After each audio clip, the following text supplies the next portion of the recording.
मंडईवरच्या घड्याळाकडे सुधाताईंनी नजर टाकली आणि ताज्या भाजीनं भरलेली पिशवी हातात नीट सरसावून घेत त्या मनाशी म्हणाल्या, अगं बाई, लवकर घरी गेलं पाहिजे. अजून त्यांचं स्नान व्हायचं होतं. ते आटोपून जेवण करून शाळेची वेळ त्यांना साधायची होती. लगबगीनं जावं म्हणून त्यांनी पाय उचलला. तितक्यात सुधा अशी हाक त्यांना ऐकू आली. त्यांनी थपकून वळून पाहिलं. त्यांच्याच वयाची एक स्त्री त्यांच्याजवळ येता येता म्हणाली, अगं बाई, तूच का ती? कशी अचानक भेटलीस ग? त्या स्त्रीला सुधाताईंनी मुळीच ओळखलं नाही, परंतु फार जुनी ओळख असल्याप्रमाणे त्या बाईनं त्यांचा मोकळा हात धरला व ती म्हणाली, बेळगावहून निघाले तेव्हा तुझ्या अक्काकडून तुझ्या बिऱ्हाडाचा पत्ता विचारून घ्यायला विसरले. तिनं मला बजावून सांगितलं की पुण्यात जात आहात तर सुधाला भेटल्याखेरीज राहू नका. मी तिला म्हटलं, हे तू मला का सांगायला हवंस? पण मग घाईत पत्ता विचारून घ्यायचं विसरलेच. तुझ्या बिऱ्हाडाचा शोध कुणाजवळ करावा अशा काळजीतच होते मी. तो तूच अचानक कशी भेटलीस बघ. कुठे राहतेस तू? आपल्या राहत्या जागेचा संपूर्ण पत्ता सुधाताईंनी सांगितला तेव्हा त्या स्त्रीनं विचारलं, पण मला ग कसा हा पत्ता सापडायचा? या पुण्यातले हे रस्ते ही घरं भारी गोंधळ उडवतात माणसाचा. ते ऐकून सुधाताई साहजिक म्हणाली, मी आता घरीच निघाले आहे. आत्ताच येता का माझ्याबरोबर? ती स्त्री म्हणाली, येता का म्हणजे काय विचारतेस? तुझ्याकडे यायला मला संकोच का वाटेल? लहानपणी तू, तुझी अक्का आणि मी कितीतरी वेळ एकत्र खेळलो आहोत. तुझ्याबरोबर नुसती येणारच नाही मी, आता जेवायला सुद्धा तुझ्याकडेच राहीन. तुझ्या घरी संकोच करायला तू कुणी परकी का आहेस? आत्ताच्या स्वयंपाकासाठीच भाजी घेतली आहेस ना? कोबी घेतली आहेस वाटतं. खरं म्हणजे बेळगावाहून येताना तुझ्यासाठी कोबी, फ्लॉवर, नवलकोल अशी ताजी भाजी घेऊन यायचं माझ्या मनात होतं, पण घाईत सारं राहिलंच बघ. खाली वाकून सुधाताईच्या हातातली पिशवी थोडी उघडी करत ती बाई पुढे म्हणाली, भुईमुंगाच्या ओल्या शेंगाही घेतल्यास वाटतं. ही मिठाई काही बेळगावला कधी पाहायला मिळत नाही हो. तुझी अक्का पुण्याला आली की बेळगावला परत येताना टोपलीभर शेंगा आणते आणि आणल्या की मला त्यातल्या 4 मुठी तरी पाठवल्याखेरीज राहत नाही. फार आवडतात मला भाजलेल्या शेंगा.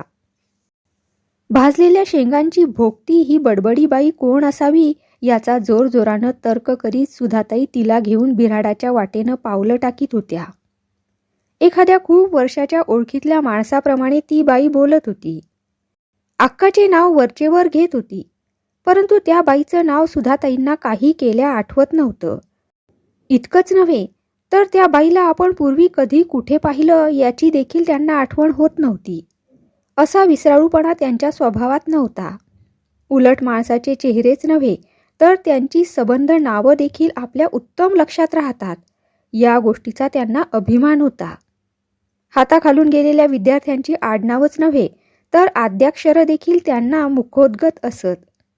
कान भिडे, वी रा पटवर्धन अशा प्रकारचे सबंध कॅटलॉग त्यांना पाठ असे. परंतु या बाईचं नाव त्यांना काही केल्या आठवेना. रस्त्यानं जाता जाता त्या सारख्या विचार करत राहिल्या की हिच्या भावना न दुखावता हिच्याकडून हिचं नाव काढून घेण्यासाठी काय युक्ती करावी.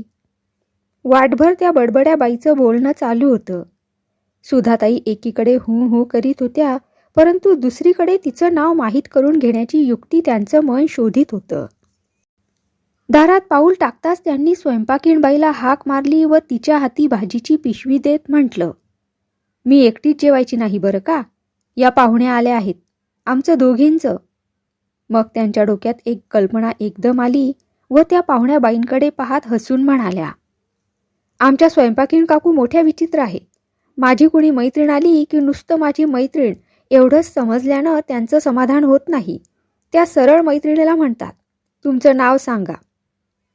त्यांनी हळूच स्वयंपाकीण काकूंना डोळा घातला आणि त्या बाईच्या तोंडून तिचं नाव आता बाहेर पडेल अशा मोठ्या आशेनं त्या तिच्या तोंडाकडे बघत राहिल्या.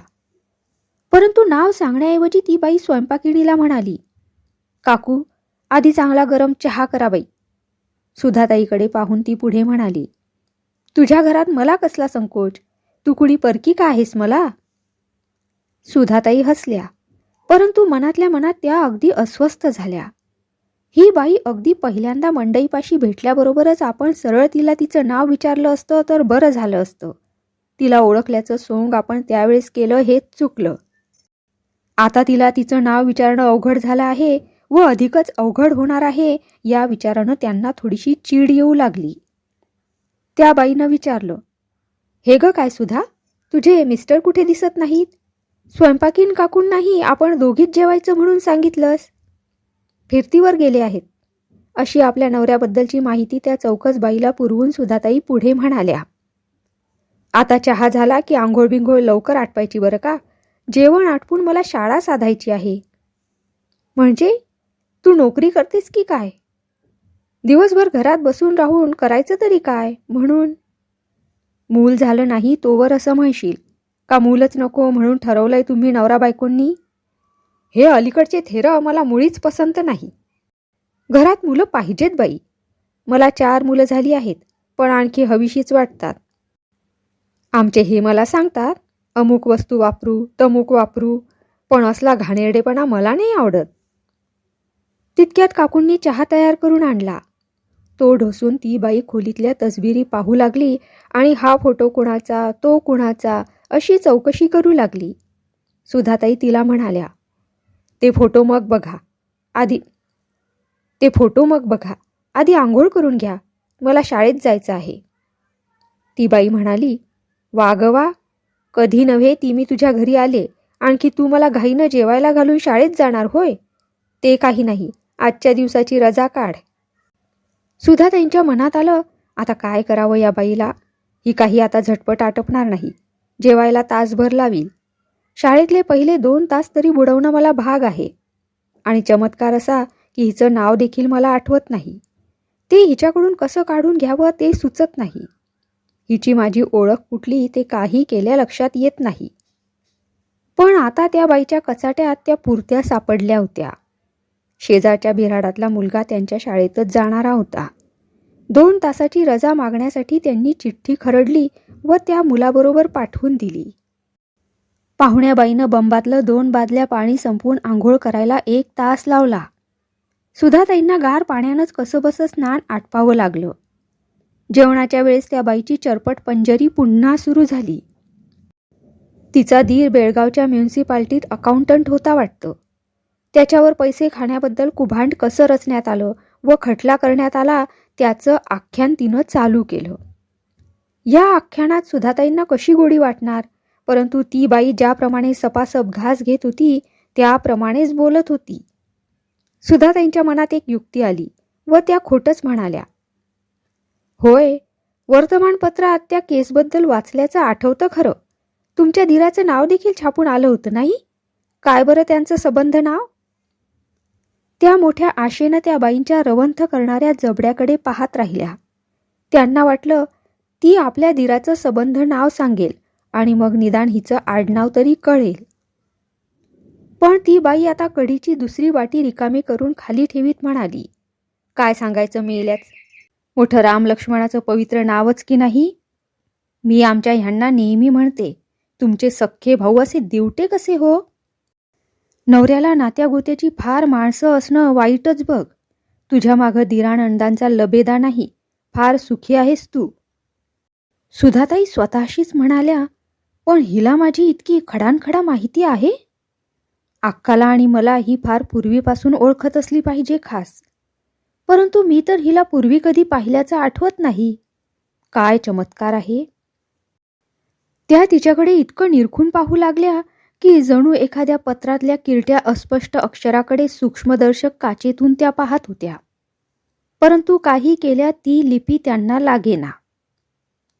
जेवण आटोपल्यावर पुढच्या खोलीत बसून सुधाताईंनी पुढे केलेल्या डब्यातल्या सुपारीच्या भुकटीचे एक फराळ त्या बाईनं सुरू केला आणि दुसरं एक आख्यान सुरू केलं. तिच्या भाचीचं सोलापूरला लग्न होतं. तिकडेच ती निघाली होती. ती भाची लाखातली एक मुलगी असल्याचं सुधाताईंना पटवून देण्यासाठी तिचं गुणवर्णन ती करू लागली. संघात जाते ती, नाटकात कामं करते, फिडील असं वाजवते की ऐकतच राहावं. बाळी म्हणजे एक रत्न आहे. तू पाहिली असशीलच की तिला, आठवते ना?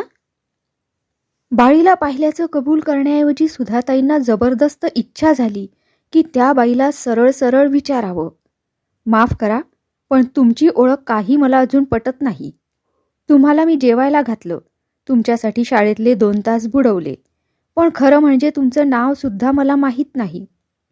विचारते याबद्दल रागवू नका, पण तुमचं नाव काय? परंतु हा अशिष्टपणा करण्याचं धाडस त्यांना करवलं नाही. उलट त्यांनी म्हटलं, बाळी आठवते तर? न आठवायला काय झालं? या उत्तेजनानं त्या बाईच्या बाळी वर्णनाला आणखी भरती आली. बाळीच्या लग्नाचं आख्यान तिनं आणखी अर्धा तास चालवलं आणि मग एकदम आठवण झाल्यासारखी ती म्हणाली, तुझ्याकडे एक काम आहे सुधा, विसरतच होते बघ. कशी वेंधळी पहा मी. सुधाताई तिच्याकडे पाहत राहिल्या. आता ही बाई कसलं काम काढते? ती बाई म्हणाली, भाचीच्या लग्नाला जायचं तर आहेर न्यायला हवा ना चांगला. निघताना मी पुरेसे पैसे घेतले होते बरोबर, पण आता कमी पडणार असं वाटतंय. या दिवसात पैसे कसे उडतात ते तुला माहीत आहे. सोलापूरला काही मनाजोग्या वस्तू मिळणार नाहीत, म्हणून आहेराची खरेदी इथं पुण्यालाच करणार आहे. मला 25 रुपये देशील तर मोठं काम होईल. सोलापूरला गेल्याबरोबर तुला पाठवून देईन. करतेस का माझं एवढं काम? कर बाई. मोठ्या आनंदानं दिले असते हो, पण घरातच इतके पैसे शिल्लक नाहीत बघा, असं सुधाताईंना उत्तर देता आलं असतं. परंतु 20 मिनिटांपूर्वीच पोस्टमननं त्यांचा मार्ग बंद केला होता. त्यांच्या एका गोष्टीचे बरोबर 25 रुपये संपादकाकडून आले होते. ही बाई एकदाची गेल्यावर ठेवू सावकाश कपाटात, अशा विचारानं मनी ऑर्डरीच्या नोटा सुधाताईंनी पुढच्या बसायच्या खोलीतच टेबलावरच पेपरवेट खाली राहू दिल्या होत्या. वक्तशीर पैसे पाठवणाऱ्या संपादकाचा आणि ते आणून देणाऱ्या पोस्टमनचा सुधाताईंना भयंकर राग आला. त्यांनी पाहिलं तो त्या बाईची काकदृष्टी पेपरवेट खालच्या त्या नोटांवरच होती. ती बाई पुन्हा म्हणाली, सोलापूरला गेल्याबरोबर तुला मनी ऑर्डर करीन. का तुझे पैसे बुडवीन असं वाटतंय तुला? तसं असेल तर. छे छे, हे काय हो तुमचं बोलणं? मी का इतकी ही आहे होय? असं काहीसं पुटपुटत सुधाताईंनी मुकाट्यानं पेपरवेट उचललं आणि नोटा त्या बाईंच्या हातात कोंबल्या. अगदी जीवणी फाडून हसत ती बाई म्हणाली, आता माझ्या बाळीला माझ्या मनाजोगा आहेर करता येईल हो मला. तुझे कसे आभार मानू? शी, आभार कसले मानता? मनातला सारा संताप दडपून सुधाताईंनी दात विचकले. अखेर ती बाई उठली व निघाली. जाताना तिनं सुधाताईंना धीर दिला. अगदी सोलापूरला गेल्याबरोबर पाठवून देते ह तुझे पैसे. सावकाश पाठवा हो, पैशाचं काय मोठंसं, सुधाताई म्हणाल्या. ती बाई गेल्याबरोबर त्यांनी धाडकन दार लावून घेतलं आणि सुटले बाई एकदाची असा उद्गार काढला. त्या बाईंचं नाव अजून देखील त्यांना आठवलं नव्हतं. संध्याकाळी शाळेतून आल्याबरोबर त्यांनी आपल्या बेळगावच्या बहिणीला पत्र लिहिलं. त्या बाईचं वर्णन लिहिलं. एकंदर प्रकार इत्यंभूत लिहिला आणि शेवटी त्यांनी अक्काला विचारलं, या बाईचं नाव काय? मला काही केल्या आठवत नाही. 3 दिवसांनी अक्काचं उत्तर आलं. ते वाचून सुधाताई थक्कच झाल्या. त्यांनी लिहिलं होतं, तू लिहितेस त्या वर्णनाची बाई थोड्याच दिवसांपूर्वी माझ्याकडे अशीच आली होती. पुण्याहून आले आणि अक्कांना भेटल्याखेरीज राहू नका म्हणून तुमच्या सुधानं बजावलं आहे असं ती म्हणाली. अशीच माझ्याकडे जेवायला राहिली. खूप बडबडली. भाचीच्या लग्नासाठी धारवाडला निघाले आहे. वाटेत बेळगावला उतरले असं तिनं सांगितलं. चांगला आहेर घ्यायचाय, पैसे कमी पडतायत असंच मलाही म्हणाली आणि माझ्याकडून 25 रुपये घेतले न. धारवाडला गेल्याबरोबर मनी ऑर्डर करते असं वरचेवर बजावून गेली. तिचं नाव तिच्या तोंडून काढण्यासाठी मी 1000 युक्त्या केल्या, पण तिनं ते काही सांगितलं नाही. मला तर ते मुळीच आठवेना. खूप दिवसांच्या ओळखीच्या मैत्रिणीप्रमाणे तिनं गप्पा मारल्या. मी अगदी बुचकळ्यात पडले की ही बाई कोण आणि मला हिचं नाव कसं आठवत नाही. तुला विचारावं म्हणून मी तुला पत्र धाडणारच होते. इतक्यात आज तुझंच पत्र आलं. सुधाताईंनी अक्काच्या पत्राची घडी केली. त्या मनात समजल्या की आपले 25 रुपये गेले.